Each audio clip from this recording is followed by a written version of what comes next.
ये भ्रम दूर होना चाहिए। हाँ। कि तोप से उड़ाया गया, तोप से नहीं उड़ाया गया था, जो एक डाक चिट्ठी वो बिल्कुल भ्रम है। वो हैंड शब्द है कि गजेटियर में लिखा हुआ है कि 19 दिसंबर को फांसी तोप से उड़ा दिया जो भी, तो है क्या वो चिट्ठी मैं दूंगा आपको। तो 9 दिसंबर लिखा हुआ है, तो आबलिक उन लोगों ने 19 समझ लिया। चिट्ठी में जो लिखा था उसको 19 दिसंबर मान लिया। बहुत कम लोगों को मालूम है कि 1857 तक अमरकंटक हमारे पास हजारों साल तक। हाँ। वो चिट्ठी हम लोग के पास पत्र मिश्र जी हम लोग अनुवाद किया है। अमरकंटक छत्तीसगढ़ का हिस्सा है। सत्य का था। और खनिज संपदा में हीरा, इसको चांदी को आप अलग कर दो, बाकी हर धातु सत्य इंसान कहीं नहीं है। सुघर सुख समाये यहाँ की दुनिया परिपाटी महानदी घाटी में छत्तीसगढ़।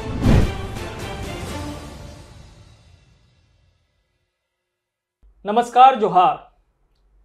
राष्ट्रीय पर्व स्वतंत्रता दिवस के मौके पर ये जानना ज़रूरी है कि छत्तीसगढ़ में स्वतंत्रता आंदोलन की गाथा कैसी रही है। छत्तीसगढ़ में स्वतंत्रता आंदोलन किस तरह से चला है। छत्तीसगढ़ में ऐसे कौन कौन से क्रांतिकारी हुए जिन्होंने आज़ादी की लड़ाई में हिस्सा लिया। ऐसे कौन कौन से वीर हुए जिन्होंने अपनी शहादतें दी। छत्तीसगढ़ में स्वतंत्रता आंदोलन की शुरुआत कब से और कैसे हुई। क्या छत्तीसगढ़ में जनजातियों का एक बड़ा विद्रोह अंग्रेज़ों के खिलाफ होते रहा है। इन तमाम विषयों पर बातचीत करने के लिए इस विशेष मौके पर, राष्ट्रीय पर्व पर हम पहुंचे हैं आचार्य रविन्द्र नाथ मिश्र जी के पास। सर, आपका बहुत बहुत स्वागत है। सर के बारे में मैं बता दूं कि आचार्य रविन्द्र नाथ मिश्र जी 40 वर्षों तक जो है पंडित रविशंकर शुक्ल विश्वविद्यालय और विश्वविद्यालय से जुड़े हुए विभिन्न कॉलेजों में प्राध्यापक रहे हैं। इतिहास में वो कई सारे जो है नवाचार करते रहे हैं। बहुत सारी उन्होंने खोज भी की है। विशेष करके जो स्वतंत्रता आंदोलन से जुड़े हुए छत्तीसगढ़ के नायक रहे हैं, उन्हें ढूंढ कर लाने में एक बड़ा योगदान आचार्य रविन्द्र नाथ मिश्र जी का है। तो आज इस मौके पर हम ये जानने के लिए विशेष तौर पर मौजूद हैं और आप सबको बताना भी चाहते हैं, आप सबको जानना भी चाहिए। आप इतिहास पढ़ते रहे होंगे, आप इतिहास को जानते भी होंगे, फिर भी छत्तीसगढ़ की भूमिका को आपने कितना समझा है और कितना जाना है। आज इसे और आप बेहतर तरीके से जान पाएंगे आचार्य रविन्द्र नाथ मिश्र जी के साथ। तो सर, राष्ट्रीय पर्व स्वतंत्रता दिवस और आज़ादी की लड़ाई, इस पर जब भी बातचीत होती है तो छत्तीसगढ़ के जो नायक रहे हैं, छत्तीसगढ़ के जो वीर सपूत रहे हैं, उनकी चर्चा राष्ट्रीय स्तर पर उतनी नहीं हो पाती जितनी जो है हम देखते हैं बाकी नायकों की होती है। क्या आप वजह मानते हैं? और छत्तीसगढ़ में अगर शुरुआत कहा जाए तो शुरुआत कैसे हुई? स्वतंत्रता आंदोलन की शुरुआत छत्तीसगढ़ में कैसे होती है? क्या जनजाति जो विद्रोह छत्तीसगढ़ में होते रहा है उसको शुरुआत ना माना जाए? भारतीय इतिहास में 1857 की क्रांति से लेकर 1947 तक के काल को स्वातंत्र संघर्ष का इतिहास कहा जाता है। पर हमारे यानी महानदी की घाटी और इंद्रावती की घाटी की माटी का ये गौरव रहा है कि 1775-76 से लेकर के 1857 के पूर्व यहाँ के जनजातीय समुदाय ने आक्रोशित होकर के प्रशासकों के अत्याचार या अंग्रेज सिपाहियों के खिलाफ समय समय पर बहुत सारे आंदोलन किए हैं। जो एक इतिहास का देवता के नाते मैं देखता हूँ कि ऐसा उदाहरण विश्व के जनजातीय इतिहास में एक बस्तर के इस गौरवशाली प्रकरण करेगा छत्तीसगढ़ के अन्यत्र कहीं नहीं मिलता। हम बस्तर खास करके जैसे विशेष करके जैसे 1775, 76, 74 से लेकर के बस्तर के बारे में बात करते हैं। आगे जो हम देखते हैं कि आगे चल करके 1800 में जैसे धमधा में वहाँ जमींदार या आसपास के लोगों ने आक्रोश प्रकट किया था। फिर भवानी सिंह, सावंत भारती, हाँ, ये जो नाम आते हैं, तो भवानी सिंह का हो गया, हाँ, हरिगौड़ का जो है, सावंत भारती का विशेष हमको उदाहरण मिलता है 1818 से 1820 तक। और उस समय एक नाम नवागढ़ क्षेत्र का आता है महारसिया का। तो इन दोनों को अंग्रेज अधिकारियों ने कैद करके रखा था और बहुत कोशिश की माफ़ी मांग के छूट जाए, पर इन लोगों ने माफ़ी मांगने से इनकार कर दिया और श्रीनाथ घाटी के माटी के लिए अपना सर्वस्व त्याग दिया। तो यहाँ विशेष करके जो धमदागढ़, जो धमदा के जो जमींदार रहे, जो राजा रहे हैं, जो गोंड राजा रहे हैं, शुरू से एक अच्छे वीर रहे हैं और हमेशा अत्याचार का उन्होंने विरोध किया है। भवानी सिंह हो, सावंत भारती हो, हरिगौड़ हो, और जैसे आप नवागढ़ का नाम बता रहे हैं, क्या नाम? महारसिया का। ये सारे वो जनजाति लोग रहे हैं जिन्होंने शुरुआती दौर में अंग्रेजों के खिलाफ विद्रोह किया। ये इसी समय 1818 से 20 के मध्य में सोना खान के जमींदार राम राय ने भी अंग्रेजों के खिलाफ विद्रोह किया था, अंग्रेज सैनिकों के खिलाफ, और उनको भी एक प्रकार से कह लीजिए कि काफ़ी संघर्ष करना पड़ा था उसको। तो तब तक जो है अंग्रेजों की दखल छत्तीसगढ़ में वैसी हो गई थी जैसे बाकी राज्यों में अंग्रेजी शासन व्यवस्था थी। चूँकि अपने यहाँ भोसले राजवंश का भी शासन रहा है, तो वो खत्म हो चुका था, मतलब अंग्रेजों के आने के बाद। नहीं, होता ये है कि 1818 में सीताबर्डी की जब संधि हुई थी नागपुर के इसमें अंग्रेजों और भोसलों के बीच में, तो उसके बाद से क्या एक तय हुआ था कि भोसला दरबार में अंग्रेज रेसिडेंस रहेगा, और उसके बाद जिसको हम कहते हैं सुपरिंटेंडेंट, तो वो 1818 से 1830 का समय जो है वो छत्तीसगढ़ में ब्रिटिश से नियंत्रण काल कहलाता है। मतलब राजा उस समय रघुजी भोसले स्थिति जो था अल्पवयस्क था, राजा वो थे लेकिन नियंत्रण अंग्रेजों का। राजा अल्पवयस्क था, तो उसके वयस्क को होते तक अंग्रेज जो संधि के आधार पे नागपुर दरबार में बैठे थे, तो उन लोगों ने अपने अधीक्षक को छत्तीसगढ़ में भेजा। और यही उस समय है जो छत्तीसगढ़ के इतिहास का एक कह सकते हैं युगांतकारी युग कह सकते हैं हम इसको, युग के परिवर्तन कर सकते हैं। कोई ऐसी ऐसी घटनाएं हुई, जैसे मैं विद्रोह या विप्लव की बात करूं, तो जैसे मैं आप लोगों ने बताया, तो राम राय के बाद में हम देखते हैं 1824 में परलकोट के जमींदार का यहाँ हम कह सकते हैं अंग्रेज सैनिकों के खिलाफ। ये क्या था, ये भोसला के अंतर्गत अंग्रेज सैनिक थे। तो चूंकि राजा हिंदू था उस समय, तो अंग्रेज सैनिकों के जो नियंत्रण करने आए थे उनके नीतियों के खिलाफ विद्रोह किया था। तो परलकोट के गैन सिंह का नाम आता है। और इसके बाद जैसे हम देखते हैं कि फिर राम राय की मृत्यु के पश्चात में उनका बेटा 30 साल की उम्र में 35 साल की उम्र 1830 में गद्दी में बैठा था। तो नारायण सिंह का भी संघर्ष जो है वो 10 दिसंबर 1857 तक ये अन्याय अत्याचार उत्पीड़न के खिलाफ चलते रहा।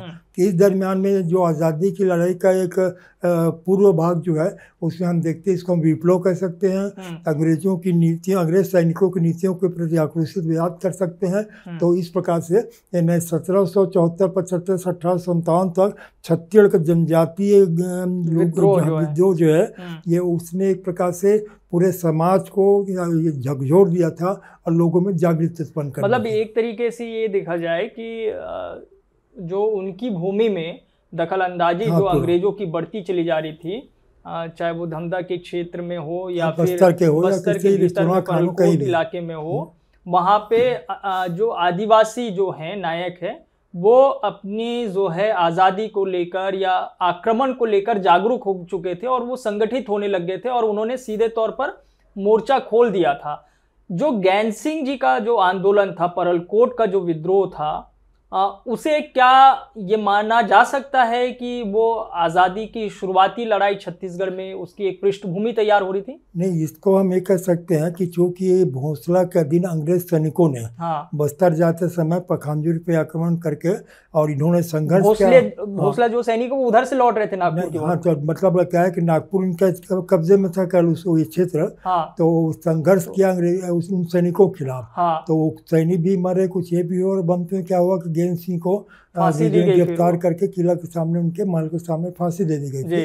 तो ये जो पृष्ठभूमि आपने जो बताया, हाँ। कि इसको हम मान सकते हैं कि ऐसा एक तैयार होता 1800 राष्ट्रीय क्रांति के पूर्व में छत्तीसगढ़ की इस माटी में ये सब विप्लव की चिंतन जो तैयार हुआ था। और 1856 में जो घटना घटती है तो उसमें अकाल से, वीर नारायण सिंह के, मैं उसको अकाल से उपजी क्रांति कहता हूँ, इसलिए क्योंकि वीर नारायण सिंह ने भूख पीड़ित जनता को मदद करने के दृष्टिकोण से कोठी से अनाज निकलवा करके वितरित कर दिया था।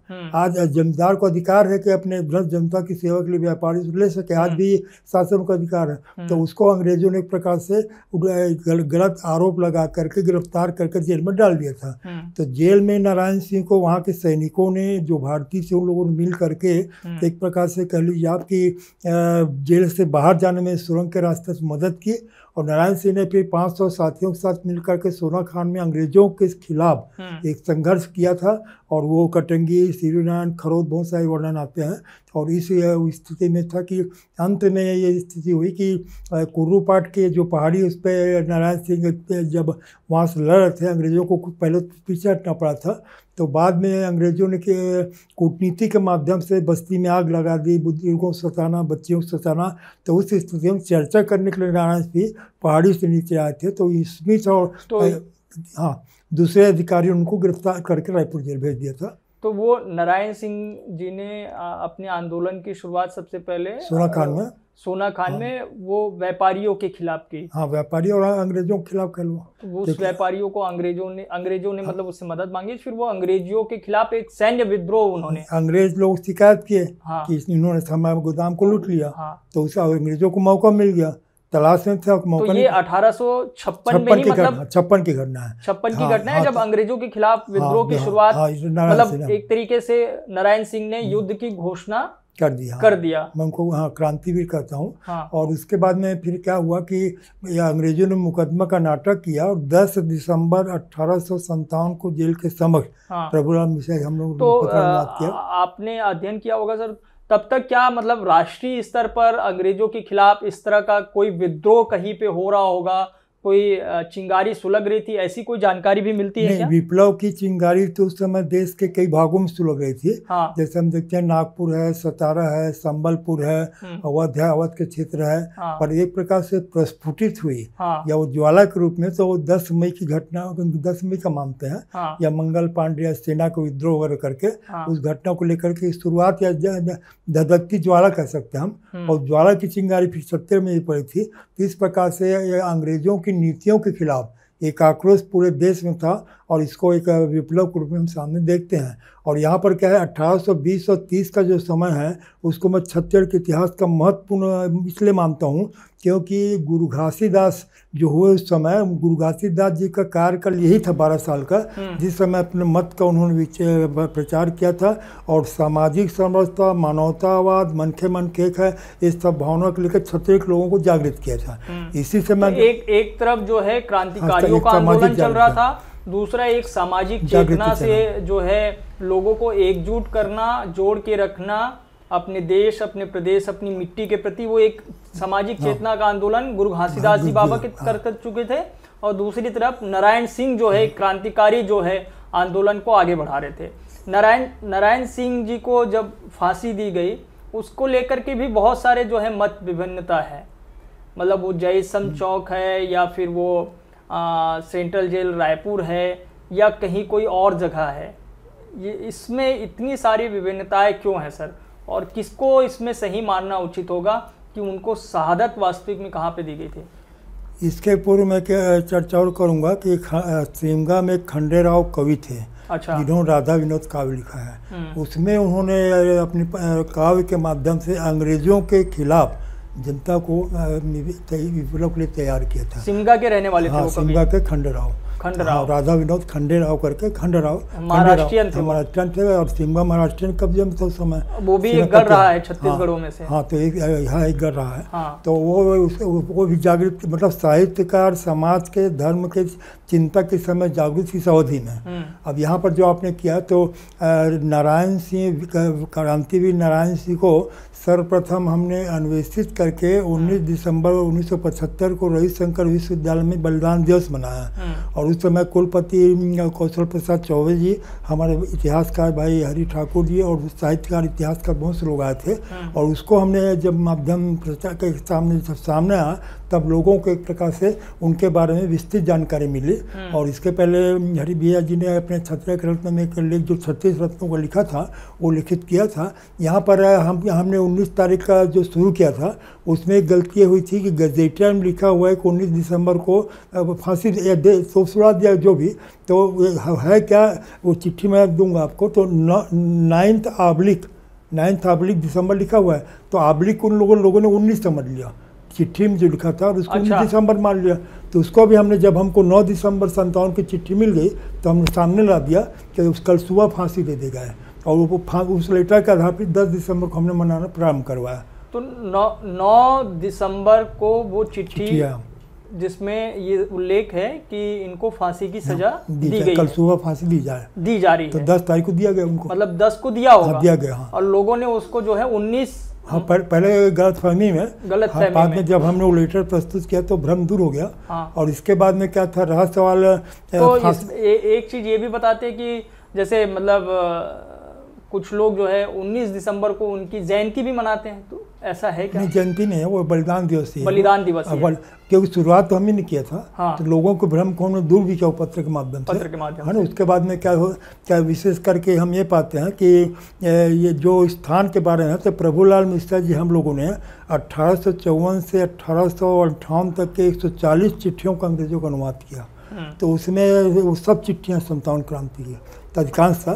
तो उसमें साफ ये उल्लेखित है कि जेल के समक्ष उनको फांसी दी गई। उस समय तो जय स्तंभ बना ही नहीं था, या चौक का दूसरा नाम था ना, वो नगर पालिका बना था। तो जेल के समक्ष का तात्पर्य ये मान करके चले कि उसका जो मेडिकल कॉलेज से लेकर के जो रजबंधा तालाब है, रजबंधा तालाब था, पूरा इलाका ओपन था। तो उसको कुछ लोगों ने कहा कि प्रमुख चौराहे पर दी गई। तो प्रमुख चौराहा में भी क्या है कि कुछ लोग शास्त्री चौक वाले चौराहे को मानते हैं, कुछ लोग मोती बाग के पास वाले चौराहे को मानते हैं, प्रमुख जोड़ता है करके। तो इस प्रकार से आता है। पर और उनको जो ये भ्रम दूर होना चाहिए। हाँ। कि तोप से उड़ाया गया, तोप से नहीं उड़ाया गया था, जो एक डाक चिट्ठी वो बिल्कुल भ्रम है। वो हैंग्ड शब्द है, हैंग मतलब फांसी दिया गया। हाँ। तो उनको फांसी दी गई थी, इस भ्रम को भी इन्होंने दूर किया। दूसरा कुछ लोग क्या करते हैं ये इसको, यानी होता क्या है ना कि लोग अजीब किस्म के प्रचार में कि उनको फांसी के बाद भी 7 दिन तक जो अलग अलग धारणा करते हैं, तो सब ये है। पर हमको तब हमारे सामने तथ्य है, सत्य है, तो इसको मानते हुए हमको को व्यवहार जो आगे वो डाक चिट्ठी में वो तस्वीर कैसे आ गई, मतलब कि तोप से उसको उड़ा रहे हैं? नहीं, वो क्या है कि डाक टिकट ये था प्रोफेसर जी.आर. कामले और हम लोगों ने तैयार करके इतिहास विभाग से भेजा था दिल्ली। और उसमें क्या है कि इतिहास विभाग का कहीं उल्लेख नहीं है। और उनको हमने कहा था कि भाई कि अंतिम करने के पहले आप हम लोगों से चर्चा कर लेना, सलाह ले लेना। टिकट के चित्र की बातें नहीं हुई थी, तो वो चित्र उन लोगों ने अपने तरफ से, चूँकि तो थोड़ा भ्रम था, तो उत्तर प्रदेश के किसान को पगड़ी पहने हुए बताते तो उसको बता दिया। तो हमने उस समय के प्रधानमंत्री राजीव गांधी को पत्र लिखा था कि टिकट गलत है, आप इसको सोना खान का जंगल दिखाइए, उसका घर दिखाइए, या प्रतिक्रिया और दिखाइए, पर इसको आप हटाइए कर दूसरा निकाली करके। तो वो एक भ्रम हो गया था। तो वैसा कुछ नहीं है। और ख़ास करके हम देखेंगे कि फांसी वाली बात भी तय हो गई, तारीख वाली भी बात भी तय हो गई। फांसी यानी जेल में दी गई थी, जय स्तंभ चौक, जेल के समक्ष लिखा, जेल के समक्ष, मतलब हाँ, मतलब जय स्तंभ चौक तो नहीं है। नहीं, जय स्तंभ चौक का क्या है कि लोग जो बताएं 3-4, हाँ, मतलब वो चौराहा तो नहीं है जो रवि भवन के पास वाला चौराहा तो नहीं रहा होगा। नहीं, तो इसीलिए तरह के करते हैं। पर हम तो मान चलते हैं कि मान लो जेल के समक्ष की बात है, तो समक्ष में ही पूरा मैदान था, मैदान था, तो हो सकता है वो भी रहा होगा। अच्छा, वहीं पे क्या था कि 1854 में अंग्रेजों ने रायपुर के किला बुढ़ाताल के पत्थर से 5 भवन बनाए थे।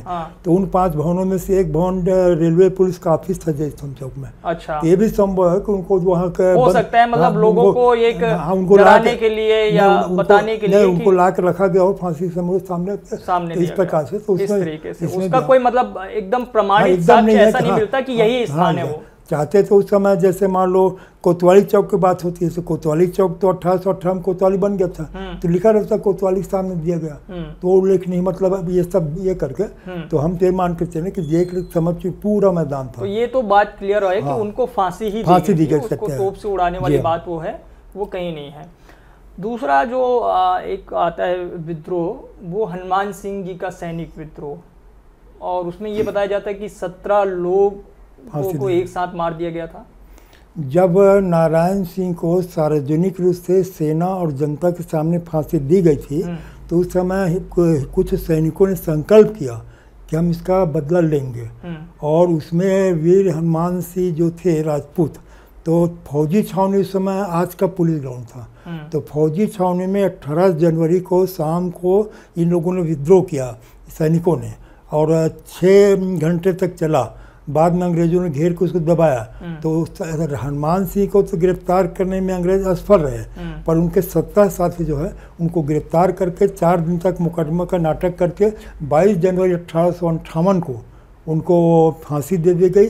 और इसमें सभी धर्म और सभी जाति के लोग थे, शिव गोविंद, देवी दीन, मुल्लू, अकबर, है ना, अब्दुल हयात, ये सब नाम हमको मिलते हैं। तो इन लोगों को करके तो ये उल्लेख आता है, और उस समय से लेकर के 1947 तक फिर हमको और कई स्थानों में। तो ये हनुमान सिंह और उनके बाकी जो साथी वो जेल में बंद थे?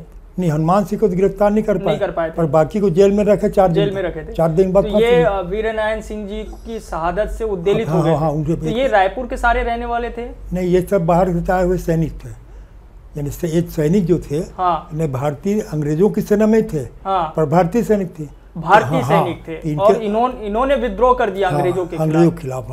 तो ये घटना घटी। उस समय तक फिर वो मंगल पांडे वाला विद्रोह भी शुरू हो गया था।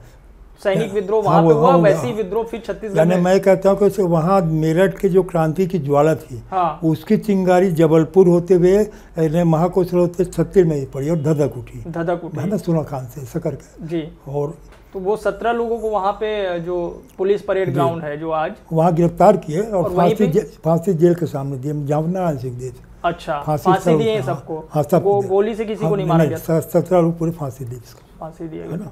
और हनुमान सिंह के बारे में फिर बाद में पता नहीं चला, हमने कोशिश की। तो वो क्या, हनुमान सिंह ने 22 जनवरी पहले एक और प्रयास किया था, राजकुमार कॉलेज में जो अंग्रेज अधिकारी सो रहे थे उनको रात में तलवार लेकर के जाके मारने का, पर चौकीदार के जगने के कारण वो सफल रहे। फिर बाद उनके घोड़े के साथ आते हुए लोगों ने देखा था, चौकीदार लोगों ने। उसके बाद दुधादाई मंदिर या पाटन वाटन से होते हुए नागपुर की तरफ, जंगल की तरफ निकल गए। तो उसके बाद कहाँ गए लोगों को पता नहीं चला। पर एक ये भी मिलता है हनुमान सिंह ने बदला भी लिया किसी अंग्रेज की हत्या? नहीं, कोशिश किया था, कोशिश किया था। अगर उस दिन वो सफल हो जाते तो वहाँ जितने अंग्रेज अधिकारी सो रहे थे राजकुमार कॉलेज में, वो डिप्टी कमिश्नर का ऑफिस था, तो सब मारे जाते। राजकुमार कॉलेज? हाँ, कॉलेज जो अभी प्रिंसिपल का बंगला है, तो वो ऑफिस था वो। अच्छा, तो वहाँ तक घुस गए थे? हाँ, घुस गए थे, तलवार के अंदर घुस रहा था कि चौकीदार जग गया तो सब के सब बोल हुए। अच्छा, मैंने कोशिश की खोजने की, तो मुझको एक नाम मिलता है कि हनुमान सिंह को नागपुर में फांसी, तो मेरे को या तो वो हनुमान सिंह बारे डिटेल पता करना पड़ेगा कि वास्तव में ये उस इलाके में जाके गिरफ्तार हुए तो वहाँ फांसी दे सकते हैं। तो यह भी खोज का विषय इस टाइप। लेकिन अभी तक उसका कोई प्रमाणित नहीं इतना मिलता है कि 57 की क्रांति के बाद में एक प्रयास और किया था राजकुमार के इसमें अधिकारियों को मारने का। अच्छा, और फिर उसके बाद फिर और कहाँ पे किस तरीके से क्रांतिकारी? तो 1800, अच्छा, आपने जो कहा वास्तव में भारतीय इतिहास में कहीं भी रेखांकित नहीं मिलता।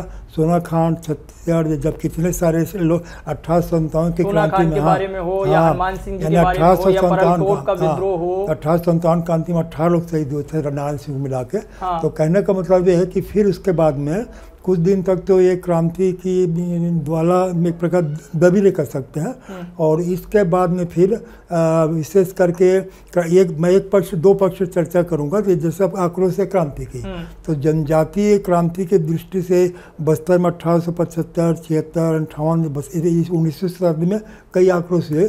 और ये आक्रोश हुआ बस्तर में। बस्तर के जितने भी दक्षिण के जमींदार थे, वेंकट राव, बापू राव, या बस्तर के लोगों ने विद्रोह किया था। और ये भी उदाहरण मिलता है कि 3 लोगों को जो आपस में दोस्त थे, जमींदार थे, तो उन लोगों को फांसी दे गई, वेंकट राव, बापू राव, इन सब लोगों को।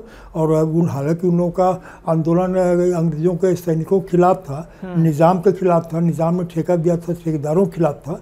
पर इतना है कि यानी विप्लव की ज्वाला जल रही थी।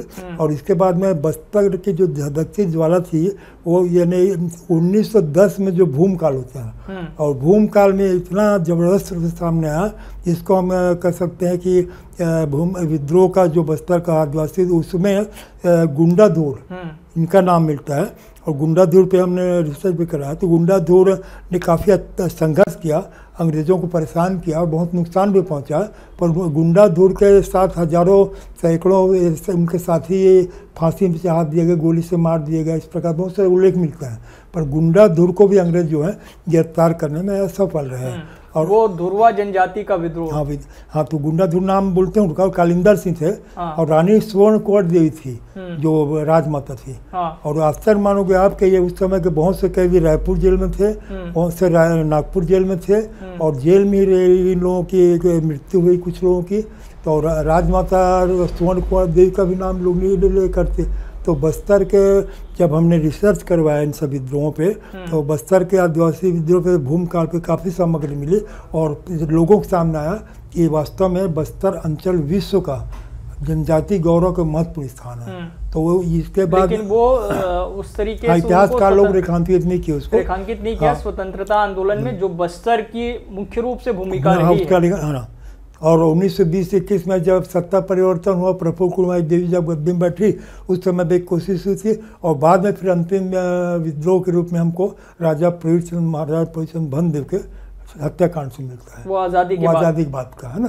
तो इससे सिद्ध होता है कि 1774-75 से लेकर के राजा प्रवीरचंद भंदेव के मृत्यु तक वहाँ के लोगों में भीतर में वो आग, आक्रोश, जहाँ कहीं वो अपनी मिट्टी को लेकर, अपनी जमीन को लेकर, अपने लोगों को लेकर, शासक कोई भी हो, अगर अत्याचार, उत्पीड़न, शोषण होता तो उसके खिलाफ विद्रोह होते रहे। ये उदाहरण, और वो आज भी वो विद्रोह दिखता है, वो दूसरे स्वरूप में दिखता है, दूसरे स्वरूप दिखता है जिसका फायदा अन्य उठाए। लेकिन इतना निश्चित कि बस्तर की माटी जो है एक प्रकार से काफी कुछ त्याग और बलिदान की कहानी को कहती है।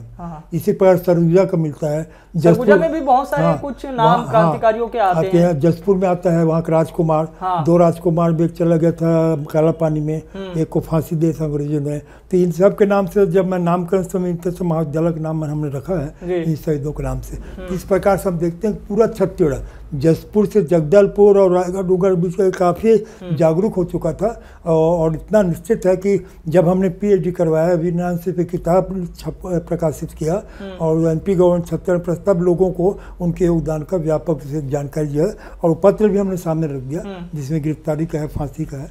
इस प्रकार से एक वैभवशाली इतिहास अभी वर्तमान में जनजाति गौरव वर्ष भी है। तो लेकिन वैसा राष्ट्रीय स्वरूप में, परिदृश्य में छत्तीसगढ़ को वैसा रेखांकित नहीं किया गया। उसका एकमात्र कारण था राजनीतिक एक बड़ी कमजोरी रही, राजनीतिक षड्यंत्र था, राजनीतिक षड्यंत्र भी। दूसरा कह सकते हैं कि जब वो राष्ट्रीय इतिहास लेखन जो है अधिकांशतः पश्चात अंधानुकरण से हुआ है और साम्यवादी चिंतन से हुआ है। तो इस कारण से उन लोगों ने क्या है, सभी रानी दुर्गावती को, राणा प्रताप को, जितने सबको उन लोगों रानी अवंतीबाई है, हमने ढूंढा, हमारे लोधी समाज को बहुत अकौदा तो कहने का मतलब इन लोगों को, उन लोगों ने उनके साथ अन्याय किया है। जो छत्तीसगढ़ के अपने गौरवशाली लोग रहे हैं उनको वैसा स्थान नहीं मिल पाया जो मिलना चाहिए था, जो मिलना चाहिए था। इस हिसाब से मैं भी लगा हूँ इस दृष्टि से। और मैं तो अखिल भारतीय स्तर पर जो प्रयास होता है करते रहता हूँ और नए नए लोगों को सामने ला के नई पीढ़ी को समझाते रहता हूँ कि ये आप क्या हुआ। अच्छा, 57 की क्रांति से 47 तक रामाधीन गोंड जैसे है, जरहू गोड़ है, इन लोगों का नाम नांदगांव में, या जो धमतरी से हवा नगरी सत्याग्रह हुआ वहाँ भी कुछ लोगों का है। तो बहुत सारे हमारे सभी वर्ग के लोग जो है आंदोलन भाग लिए। कंडेल सत्याग्रह है। तो ये तो क्रांतिकारी वाला, क्रांतिकारी ये राष्ट्रीय आंदोलन। इसके अलावा जो है गांधी जी के साथ फिर जुड़ के सत्याग्रह जो चलते रहा, वो एक अलग चला है चरणबद्ध तरीके से छत्तीसगढ़ में। हुआ क्या कि और बहुत सारी जो महिला जो है आंदोलनकारी जो है स्वतंत्रता आंदोलन में जिन्होंने हिस्सा लिया, उनका नाम भी जो है उल्लेखित होता है। 1885 से 1947 का जो है वह स्वतंत्रता आंदोलन के इतिहास का एक महत्वपूर्ण काल माना जाता है। और ख़ास करके इसमें जो कांग्रेस का अध्यक्ष स्थापना, वो सब अलग बिंदु है। 1905 का जो बंग भंग हुआ, तो 1905 का जो बंग भंग हुआ तो मैं उसको छत्तीसगढ़ भंग में मानता हूँ। इसलिए मानता हूँ क्योंकि संबलपुर हमारा छत्तीसगढ़ जिला था 1905 तक। हाँ। उसको उड़ीसा में कर दिया गया और उड़ीसा के 5 रियासत सरगुजा सौंप यहाँ किया गया। तो आज जो हम छत्तीसगढ़ का मानचित्र देखते हैं, जाने अनजाने में 1 जनवरी 1906 को जब ध्रुव जिला बना तो उस समय रेखांकित हो गया था। और उसी समय 2 कोशिश और हुई थी।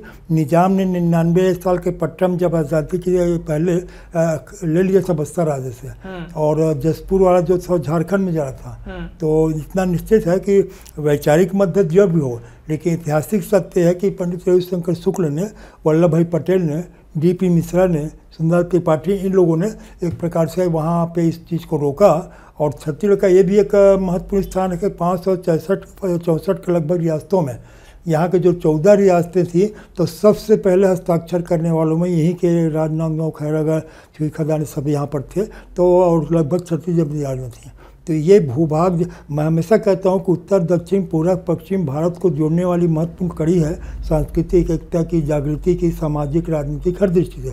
पर आप जो बोलते हैं ना कि ये वास्तविक मूल्यांकन जो है वो उसका नहीं हुआ। आप ताजुब मानने गई जब मैंने 40 साल पहले छत्तीसगढ़ के इतिहास को अनिवार्य प्रश्न रखवाया था, इनमें अभी भी है, सब यूनिवर्सिटी में ही है। तो उस समय हमारी कुछ लोगों ने उसका विरोध किया था।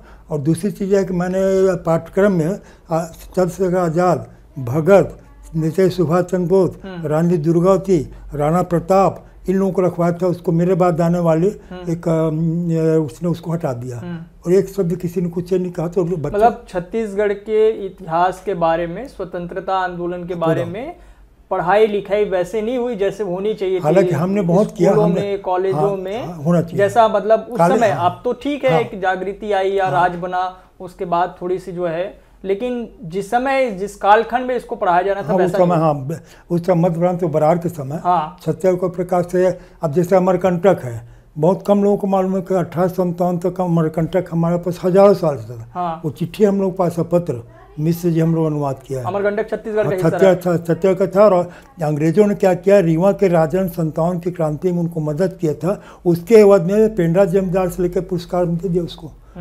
तो हमने बल्कि पेंड्रा जमींदारी के अंतर्गत था नहीं, हाँ रतनपुर के अंदर पेंड्रा जमींदारी। तो हमने दोनों सरकार को सलाह दिया था कि नर्मदा कुंड से कपिल दाह तक इधर छत्तीसगढ़ को विकसित किया जाए, बाकी पूरा तो आपका ही है। अभी तक हमारे पास जैसे वो भी है। हाँ। तो लेकिन सर ये जो गांधी जी का जो आंदोलन चला और उसमें जो छत्तीसगढ़ के फिर अलग अलग जो लोग हैं, किसमें बंग है, सूरत की फूट वाली 1907 का है। और एक बम कांड जो यहाँ पे मिलता है आजाद चौक के आसपास, बता रहा हूँ मैं उसको बोला। तो ये क्या है कि ये सब चलते रहे, यानी इसमें क्या है कि इस काल को 2 भाग मानते हैं। एक तिलक युग कहलाते हैं 1820 तक, 18 है ना। उसके बाद 1920 से 47 तक गांधी युग बोलते हैं। ये जो घटनाएं घटी थी, तो खास करके तो कंडेल नाथ सत्याग्रह के महत्वपूर्ण घटना इस बीच में, कंडेल नाथ सत्याग्रह, जिसमें कि क्या है कि राजगोपालाचारी और सुभद्रा कुमारी चौहान बहुत से लोग बाद में प्रतिवेदन के लिए आए थे।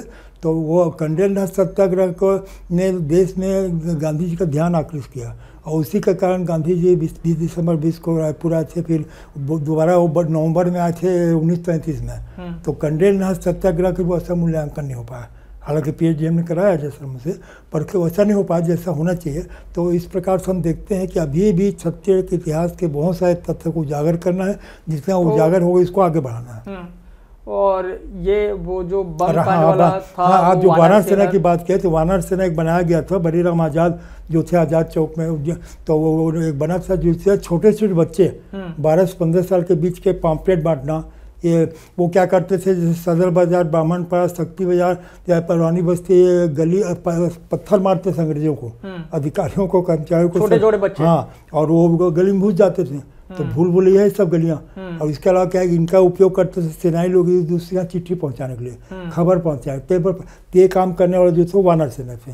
ये नेतृत्व कौन कर रहा था? बलीराम आजाद उस समय, और बाकी और सेनाई थे जिसमें ब्राह्मण सेनाई उस समय। और इनको पकड़ के अब मानम छोड़ दिया जाता था, दूसरे स्थान छोड़ दिया जाता था। और ये जो बम कांड वाला था, रायपुर षड्यंत्र केस के बाद जो आपने कही, वो क्या था कि जुलाई 1942 में, इसको मैं कहता हूँ कि अगस्त क्रांति से पहले कांग्रेस के द्वारा जो अगस्त क्रांति किया उसको पहले, हाँ, ये जो है रायपुर षड्यंत्र का जुलाई में हुआ था। और परशुराम सोनी इसके नेता थे, और इसमें भी 17 लोग गिरफ्तार हुए थे।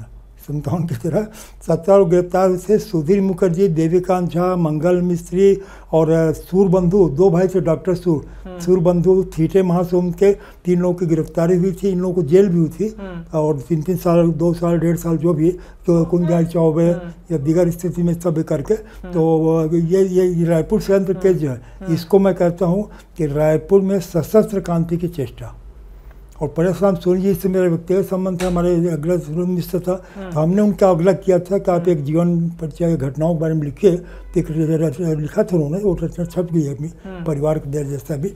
तो और परशुराम सोनी जी का या उन क्रांतिकारियों का सबसे पहले सम्मान मैंने रविशंकर विश्वविद्यालय में कराया था, मेरा सौभाग्य है। और मैं स्वतंत्रता संग्राम और ये महिलाओं की जो भूमिकाएं हैं, जो वो नहीं, महिलाओं की भूमिका का एक तो डॉक्टर राधाबाई है, राधाबाई नहीं, राधाबाई जो है वो नर्स थी, राधाबाई, सॉरी, हाँ। तो वो कहे कि उसको नर्स थी, सेवा करके नागपुर की रायपुर में रहती थी तब, तो उसको राधाबाई का एक नाम आता है। और बाकी रोहिणीबाई परगनिया और बहुत सारे नाम मिलते हैं, खास करके बंगोली के, आरंग के, रायपुर के, महासमुंद से, तो बहुत सारे नाम इनके मिलते हैं। तो एक काम हमने उससे ही करा था। मुख्य रूप से डॉक्टर राधाबाई है, रोहिणीबाई परगनिया है, और इस प्रकार से कुछ नाम आते हैं।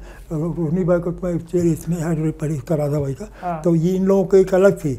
और जैसे गांधी जी जब आए थे नवंबर में 33 में, तो उस समय पुरानी बस्ती की महिलाओं में भी एक जागृति आई थी और गांधी जी से वहाँ जा करके मिले थे। अब जब कुआं से पानी निकाल और ये रायपुर में कौन कौन से जो आज़ादी के केंद्र रहे?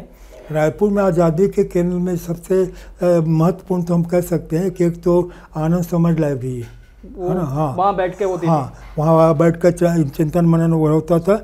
दूसरा क्या था, माधव और सप्रे 1913 में बन गया था, तो वहाँ बहुत से सैनिक पढ़े थे। वो जो सप्रेशाला स्कूल है, हाँ, राष्ट्रीय विद्यालय 1920 में बन गया था, वो जो 100 साल, कचहरी चौक में, हाँ, कचहरी चौक पास, हाँ, तो राष्ट्रीय विद्यालय हो गए।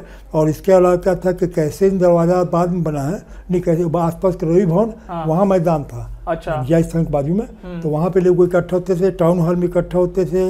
महंत घासिया संग्रहालय बन गया था, कोनी भवन, अजायब घर, वहाँ इकट्ठे होते थे। पुरानी बस्ती में महंत लक्ष्मीनाथ दास का मंदिर, जैतूसा मठ, दूसरा मठ एक केंद्र था, राजकुमार कॉलेज का केंद्र था। तो यहाँ राष्ट्रीय नेताएं सब आते थे लोग, और सम्मेलन होता था। अच्छा, कोई भी राष्ट्रीय नेता नहीं है जो आया हुआ और पुरानी बस्ती जैतूसा मठ में न गया हो, सभी लोग, हाँ। डॉक्टर राजेंद्र प्रसाद वगैरह तो हमने खुद देखा है, तो सब नेहरू जी के बारे में भी पता चलता है। हाँ, नेहरू जी भी, अच्छा, नेहरू जी के साथ वल्लभ भाई भी आए छत्तीसगढ़। वल्लभ भाई पटेल का ये आपको प्रमाण बताऊंगा, लोगों को नहीं था, लेकिन क्या है कि जब राष्ट्रीय विद्यालय में छात्रावास का उद्घाटन हुआ, तो उस समय इसमें वल्लभ भाई पटेल, पंडित मदन मोहन मालवीय रायपुरा थे, किसी के, इसमें बहुत सारे डॉक्टर राजेंद्र प्रसाद, जगजीवन राम, सब नेताओं का इसमें आपको मिलेगा जिक्र। ये सब आए थे, तो रायपुर की धरती गौरवान्वित हुई इन नेताओं से, प्रेरणा से। इनके बारे में, गांधी जी के बारे में कहा जाता है कि उन्होंने ब्राह्मणपारा आनंद वाचनालय के पास कोई सभा की थी। हाँ, वो क्या था, धमतरी कंडेल जाने के पहले वहाँ पे गए थे कि नहीं गए थे? धमतरी कंडेल जाने को लेकर बड़ा वो है विवाद कि वो नहीं गए हैं। नहीं, ऐसे लोगों को मैं कहता हूँ जो इतिहास के नहीं, उनके इतिहास से दूर रहना चाहिए। और जब बात कर रहा हूँ कि आपके सामने प्रस्तुत है, धमतरी नगर पालिका में एक पत्थर लगा है शिलान्यास का, कि धमतरी नगर पालिका में, तो गांधी जी इस तारीख को यहाँ आए थे। अब उसको कोई कहेगा गांधी आए नहीं थे, कि इसको अपने को नहीं माने, ये सब छपास हो। वो किसके कहने पर वहाँ गए थे? नहीं, ये कंडेल सत्याग्रह से आकर्षित हो गए थे। हालांकि सुंदरलाल शर्मा गैर से लाने के लिए, और उनके आने के पहले आंदोलन गांधी जी आ रहे करके अंग्रेज ने कर वापस ले लिया था, और एक प्रकार से तो गांधी जी उससे प्रभावित हो गए थे। और बाद में रिपोर्ट के बड़े बड़े नेता आए थे, जो मैंने नाम बताया। तो इस प्रकार से भ्रम पैदा करते हैं। जैसे नागपुर में मतलब गांधी जी रायपुर आए थे, धमतरी भी गए थे। हाँ, धमतरी गए थे, कंडेल नहर सत्याग्रह में शामिल हुए थे। शामिल नहीं हुए थे, कंडेल नहर सत्याग्रह से प्रभावित होकर के, प्रभावित हो गया, बाद में गए थे। नहीं, रास्ते से निकले थे। बाद में क्या है कि गांधी जी आ रहे हैं करके अंग्रेजों ने जो टैक्स लगाया था किसानों पे, बाबू छोटेलाल श्रीवास्तव, सुंदर शर्मा, नथु जगताप, तो सब वापस ले लिया था। तो एक बहुत बड़ी जीत थी। तो कंडेल नहर सत्याग्रह भी हिंदुस्तान में कोई एकांत नहीं रहा, मतलब कि आगरा में जब 1985 में वो उसकी शुरुआत, मतलब उसकी पृष्ठभूमि कैसे बनी थी? नहीं, उसके कंडेल नहर सत्याग्रह में क्या हुआ था कि अंग्रेजों ने टैक्स लगाया गाँव लोगों पर। गांव सेनानी का बाबूलाल श्रीवास्तव, छोटेलाल का, तो टैक्स लगाया, तो गाँव के लोगों ने तय कर लिया हम टैक्स नहीं देंगे। तो अंग्रेजों ने उनके पास मवेशी को जब्त कर लिया, संपत्ति, और हर बाजार में ले जाते, कोई खरीदार नहीं था। इतनी एकता थी कि अंग्रेज परेशान थे मतलब। और तो उसकी सूचना मिलने पे गांधी जी आए। आंदोलन के लिए नेतृत्व करने के लिए, आशीर्वाद देने के लिए सुंदरलाल गए कलकत्ता। उस समय भेंट नहीं हुई थी। बाद में फिर गांधी जी आए थे और गांधी जी के नाम से अंग्रेज भयभीत होकर के वो टैक्स जो है टैक्स को अंग्रेजों को पहले कहा हम आधा कर देंगे, फिर ये 25% कर देंगे। बाद में जब देखे गांधी जी रहे तो पूरा उन्होंने छूट दिया। और ये भी एक उल्लेख है कि पंडित सुंदरलाल शर्मा जी को उन्होंने अपना गुरु कहा था, ऐसा कोई तथ्य मतलब मिलता है? मतलब नहीं, ऐसा कहा जाता है कि उन्होंने गुरु का तात्पर्य है कि जब अस्पृश्यता आंदोलन की बात हुई तो पंडित सुंदरलाल शर्मा ने 1918 से ही प्राय प्रकार से कांग्रेस का दिशा में जनेऊ पहनवाया था सताई भाइयों को, या उनका जो व्यवहार था राजिम के मंदिरों में, है ना, सब उनका व्यवहार जो था सामाजिक समरसता का था। तो उसका गांधी जी ने चर्चा में कहा होगा कि ये मेरे अग्रज है, मतलब मेरी शुरुआत से पहली शुरुआत हो गई। इस चीज को चर्चा 29 को लोगों ने उस प्रकार से किया। और इस पर हम देखते हैं कि वास्तव में सुंदरलाल शर्मा को इसीलिए छत्तीसगढ़ के गांधी के रूप में या एक अच्छे विचारक के रूप में, सेनानी के रूप में लोग याद करते हैं। अच्छा, और जो साहित्यकार रहे, लेखक, कवि, गीतकार, इनकी भूमिकाएं कैसी रही? उस तरीके से कुछ ऐसे जो है मिलता है लिखा हुआ कुछ चीज या मौखिक रूप में ही सारा कुछ रहा? साहित्यकार में सबसे पहले मानता हूँ काव्योपाध्याय हीरालाल को, जिन्होंने 1890 में छत्तीसगढ़ी बोली की व्याकरण लिख करके यहाँ के लोगों के स्वाभिमान को जगाया। और उसके बाद में माधवराव सप्रे ने नवंबर से लेकर के 3 साल तक, जनवरी 1900 से छत्तीसगढ़ मित्र पत्रिका निकाला पेंड्रा रोड से। तो ये एक, और उन्होंने साफ लिखा है पहले अंक में कि बौद्धिक जागृति के लिए, वनांचल में जागृति के लिए, स्टूडेंट्स लोगों को मदद करने के लिए वो उद्देश्य दिया उन्होंने। तो वो एक प्रयास हुआ था। और बाद में फिर कुछ पत्रिका निकली, और सबसे महत्वपूर्ण योगदान विकास पत्रिका निकलती थी 1920 से 30 तक बिलासपुर डिस्ट्रिक्ट काउंसिल से, और रायपुर से निकली उत्थान पत्रिका 1935 से 38। तो ये डिस्ट्रिक्ट काउंसिल की थी, तो स्कूल के बच्चे, शिक्षक सब जुड़ते थे। 3 पत्रिकाओं ने वापस एक किया, श्री शारदा पत्रिका निकली, जिसमें कुलदीप शाह हमारे छत्तीसगढ़ के जांजगीर के और द्वारका प्रसाद में जबलपुर, इन लोगों ने किया। तो कर्मवीर सरस्वती में पद्मलाल पुन्नालाल बख्शी संपादक छत्तीसगढ़ खड़गड़ का गौरव है। तो ये गौरवशाली परंपरा में छत्तीसगढ़ ने बहुत योगदान दिया है। और खास करके अच्छा, व्यक्ति किसी को नहीं मालूम थे, बार मीडिया को दिखा बात करते समय कि 1937-38 के कांग्रेस पत्रिका निकली थी, नंद कुमार दानी संपादक थे। तो उसमें मैंने प्रसंग वो दिखाया था जब वो भारत माता के चित्र को अनिंदनाथ ने बनाया था और फ्रंट पेज में छपा था गांधी का उनका चित्र, मतलब। तो ये वैचारिक, और ये उस समय मतलब ये कला जत्था, कलाकार वगैरह, नाचा वगैरह के जरिए भी क्या आज़ादी के मेरे पास 1935 की डायरी है ये चेतन लाल की। तो उसमें लिखा है कि खूबचंद बघेल की ऊंच नीच नाटक, वो आज़ादी पर वो क्या था कि एक सामाजिक समानता का, तो चंदखुरी में खेला गया। और चंदखुरी में 3000 से ज़्यादा लड़के बच्चे सब जमीन पे बैठ कर देख रहे थे उसको। तो डॉक्टर खूबचंद बघेल के नाटकों ने एक अच्छा प्रभाव किया। और उस समय के बाबू प्यारेलाल गुप्ता हैं, लोचन प्रसाद पांडे हैं, मुकुंदर पांडे हैं, कुलदीप शाह हैं, जिसमें पंडित रामदल तिवारी, जिनको छत्तीसगढ़ ने प्रकाश उनके साथ भी न्याय किया है। गांधी जी ने उनके गांधी मनसा के लोगों ने तारीफ की थी, जो बहुत प्रसिद्ध कृति मानी जाती है। तो उनका भी एक प्रकार से योगदान रहा। तो बहुत सारे नेता हैं जिसको कि हम एक बताते हैं, दाऊ मंदरा जी के बारे में भी। नहीं, इनका क्या है कि ज़्यादा इनका ये आज़ादी के बाद, हाँ, आज़ादी के बाद तो कलाकारों का पूरा काफ़ी सम्मान भी हुआ सामने। लेकिन उससे पहले ही उसके जो है आत्मकथा या कहानियों पे ऐसा मिलता है कि उस समय अंग्रेजों का शासन का था, तो वो सीखने जाते थे और वो हारमोनियम लाने जब कलकत्ता गए, तो उस तरह के जिक्र भी उनके मतलब नाटकों में, गीतों में ऐसा कुछ नहीं। तो हम ये कह सकते हैं कि उस समय के लोक कलाकार जो थे, लोक संस्कृतिकार जो थे, वो भी अंग्रेजों के खिलाफ, मतलब जैसे यानी नाचा के अलावा भी सुआ गीत है, डंडा नाच है बिलासपुर रतनपुर में। तो उसके माध्यम से भी, और सबसे बड़ी चीज़ था जब 1892 के बाद हम देखते हैं तिलक जी ने गणेश उत्सव शुरू किया था। तो रायपुर में भी उस समय गणेश उत्सव शुरू हो गया था, रायपुर में, पुरानी बस्ती में। तो ये क्या था, लोग जाते थे, प्रणाम करते थे और आपस में चर्चा विचार विमर्श करते थे। ये सबसे लोक संस्कृति, लोक कलाकार, लोक गाथा, अध्यात्म एक लोगों को जागृत करने का माध्यम था। छत्तीसगढ़ में बहुत काफ़ी अभी इस पर व्यापक बहुत कुछ किया जाना है। तो एक व्यापक जो समग्र जो रूप से छत्तीसगढ़ को रेखांकित राष्ट्रीय स्तर पर किया जाना था स्वतंत्रता आंदोलन में, संग्राम में, वैसा नहीं हो सका। हालांकि इसमें हमने ऐसे 60 से ऊपर जो PhD छत्तीसगढ़ पे करवाया है, हाँ। तो उसके माध्यम से लोगों को बहुत कुछ जानकारी मिली है। लोग कहते थे जैसे छत्तीसगढ़ का गढ़ नहीं है, तो 36 विद्यार्थी छात्र छात्राओं के एमफिल में प्रवेश दिला के सामने, तो इतिहास विभाग रविशंकर विश्वविद्यालय ने 1971 से आगे जितने भी रिसर्च के काम किए हैं, तो इन बिंदुओं पे राष्ट्रीय आंदोलन में महिलाओं के योगदान, छात्रों के योगदान, तो 1921 का सहयोग, 22 का, सब आंदोलनों पे किया है। और रियासतों के विलीनीकरण पे छत्तीसगढ़ कभी भी किसी भी आंदोलन में, स्वतंत्रता आंदोलन में पीछे नहीं रहा। और वैसे में मैं कहता हूँ कि खनिज संपदा में हीरा, इसको चांदी को आप अलग कर दो, बाकी हर धातु छत्तीसगढ़ में जो इंसान में कहीं नहीं है। तो इतना गौरवशाली रत्न गर्भा धरती है। हाँ। पर हमेशा एक प्रकार से मैं कहता हूँ धरती में हम तो आजादी के नायक पैदा ना हो, ऐसा हो ही नहीं सकता। मैं हमेशा कहता हूँ चला गया छत्तीसगढ़ के, तो इतना सब होते हुए भी तो ये सब हुआ। पर हाँ, इतना से आज़ादी के बाद लोगों में जागृति आई, युवकों में जागृति आई, और लोगों ने सब शुरू किया। और इस प्रकार से और हम देखें, हमको अभी भी हमारा दायित्व बनता है कि हम भविष्य की पीढ़ी, भावी पीढ़ी को ज्ञात कराने के लिए हम उन लोगों के योगदान को सामने लाएं जिन लोगों ने जेल जा करके, लाठी खा करके, गोली की। और आपके पास बहुत सारी ऐसे तस्वीर जो है, किताबें हैं जिनमें वो स्मरण पत्र, संस्मरण, कुछ बहुत सारे, यानी मेरी मंगल पांडे का भी कुछ, उनके मंगल पांडे के पौत्र आए थे, है ना।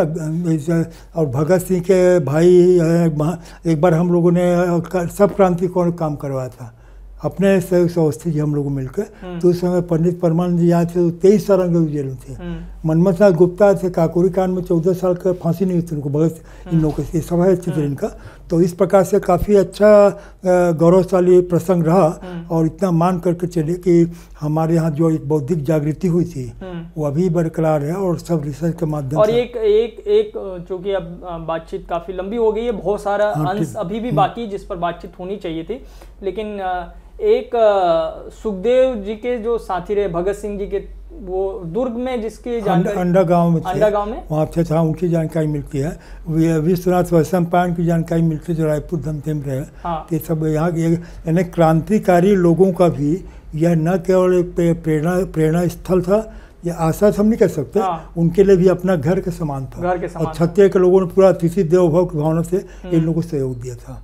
तो ये सब चीज़ें मिलती है, और बहुत सारे प्रसंग मिलते हैं। और ख़ास करके हम देखते हैं कि यानी आज़ादी की लड़ाई में 57 की क्रांति में, सोना कांड की क्रांति में, नारायण सिलसिले करके 1947-48 में रियासतों को विलीनीकरण तक छत्तीसगढ़ की भूमिका को नकारा नहीं जा सकता।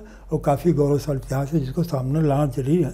और इसीलिए मैं बोलता हूँ कि सुघर सुख समाये यहाँ की जुन्ना परिपाटी महानदी घाटी में, छत्तीसगढ़ के माटी में। तो छत्तीसगढ़ की माटी में जो है बहुत सारे ऐसे किस्से, कहानियाँ हैं, ऐतिहासिक प्रमाण हैं, साक्ष्य है, जिसको अभी भी रेखांकित करने की आवश्यकता है। इतने सालों बाद आज़ादी के जो है आंदोलन में जो छत्तीसगढ़ की भूमिका रही है, उसको किस तरीके से जो है गढ़ा जाए, उस पर अभी काम करने की आवश्यकता है। राष्ट्रीय स्तर पर अभी भी हमारे अपने छत्तीसगढ़ के जो नायक रहे हैं वो उपेक्षित रहे हैं। और उम्मीद शायद इसी बात को लेकर के आचार्य रविन्द्रनाथ मिश्र जी कर रहे हैं। वो कह रहे हैं कि हमारा काम अभी भी, उम्र सर आपकी 80 पार है, 80 हो गया, 80 के हो चुके हैं, लेकिन उनका काम अभी भी जारी है। वो अभी भी खोजबीन में, तलाश में लगे रहते हैं, और वो विद्यार्थियों को जो है प्रेरित करते रहते हैं कि वो छत्तीसगढ़ के ऐसे लोगों को, गुमनाम लोगों को जो है वो आगे लेकर आते रहे, उस पर काम करते रहे, शोध होते रहे, उस पर जो है लेखन कार्य होते रहे, उस पर किताबें छपती रहे, और उसे राजनीतिक तौर पर जो है प्रतिस्थापित करने का काम भी राष्ट्रीय स्तर पर होते रहे। सरकारों की जो है भूमिका इसमें बहुत ज़्यादा बढ़ जाती है, क्योंकि सब कुछ संचालन उनके हाथ में होता है, सिस्टम को वही चलाते हैं। क्या जाना चाहिए, क्या नहीं जाना चाहिए, क्या पढ़ना है, क्या लिखना है, ये सब तय करने वाले वो होते हैं। लेकिन ये ज़रूरी है कि छत्तीसगढ़ की भूमिका को उस रूप में रेखांकित किया जाए। स्वतंत्रता आंदोलन राष्ट्रीय पर्व पर यह विशेष बातचीत हम कर रहे थे आचार्य रविन्द्रनाथ मिश्र जी के साथ। ये बातचीत हो सकती है कि बहुत ज़्यादा लंबी हो गई हो, हमारे समय के हिसाब से कुछ और ज़्यादा लंबी हो, लेकिन मुझे लग रहा है अभी भी बहुत सारा हिस्सा जिस पे विस्तार से बातचीत होनी चाहिए थी वो काफ़ी रह गया है, वो बाकी है, क्योंकि एक एक जो है जो नायक रहे हैं उस पर घंटों तक बातचीत हो सकती है, उनके आंदोलनों पर, उनकी भूमिकाओं पर। लेकिन समय समय पर हम इस इतिहास को, छत्तीसगढ़ के इतिहास को आगे लाने का प्रयास करते रहेंगे। आज की इस बातचीत में इतना ही। बहुत बहुत धन्यवाद।